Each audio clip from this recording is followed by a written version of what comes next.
કાલ તો મહાશિવરાત્રી એટલે શંકર મંદિરે જબરદસ્ત બધાએ મજા કરી. ગુડ મોર્નિંગ મિત્રો. તો આપણે થઈ ગયા છે મસ્ત મજા નાહી ધોઈને તૈયાર.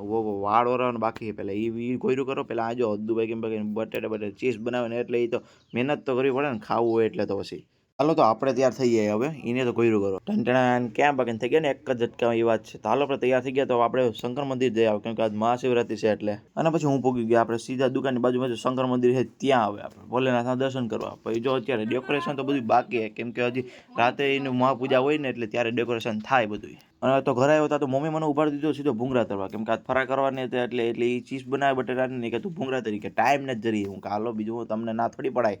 જો અહીં એક કામ પૂરું થયું તા તો નાખી દીધી બટેટાની ચીપ્સ કે આ તો નાખ લે કર. હા ભાઈ અધૂરું કામ મૂકીને હું તો આવી ગયો સીધા આપણે શેટીઓ પણ તા અધૂરા વાસવાને બદલે વાટકા ઉલારે કેમ બાકી. અને ભાઈ મને અધૂર બેહાર દીધા ફરાર કરવા. હું જો થારી એક ફરાર લઈ લીધી, બાકી જમવા બેઠા ફરાર કરવા બેઠા ખબર પડતી નથી. અને હું આવી ગયો સીધો પછી હાંજે શંકર મંદિરે. જો લાઈટ બાઈટ ગોઠવાઈ ગઈ છે બધું, જો દીવા બીવા બધું થઈ ગયું છે. હવે જો થોડુંક એવું ડેકોરેશન બાકી છે ને ધૂન મંડી પણ આવવાની બાકી છે. અને પછી હું ત્યાંથી નીકળી ગયો સીધો દૂધ લેવા. હું નહોતું જો ડોકું હતા ગયું કે દેખાવો જ નહીં, આ તો કેમેરા મૂકે તો કઈ નહીં દેખાતો. અને પછી હું જમીને આવ્યો શંકર મંદિર. તા તો જો ધૂન મંડી વાળા આવી ગયા હતા, નાગબાપાનું ગ્રુપ આખું આવી ગયું હતું ધૂન બોલવા. અને અંદર આવીને જો આપણે ભોલેનાથને પણ બતાવી દઉં, કેમ કે જો જબરદસ્ત ડેકોરેશન કર્યું ને ફૂલ બૂલ લઈને તારે જબરદસ્ત મજા આવી ગયો. પણ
અને જબરદસ્ત મહાપૂજા થઈ ગઈ. પછી આપણે આવી ગયું સીધા હાથમાં પ્રસાદ ને. આપણે જો બધા હવે નીકળે છે પોતપોતાની ઘરે, તો આપણે ફરી મળ્યું છે આપણે નવા વિડીયો સાથે.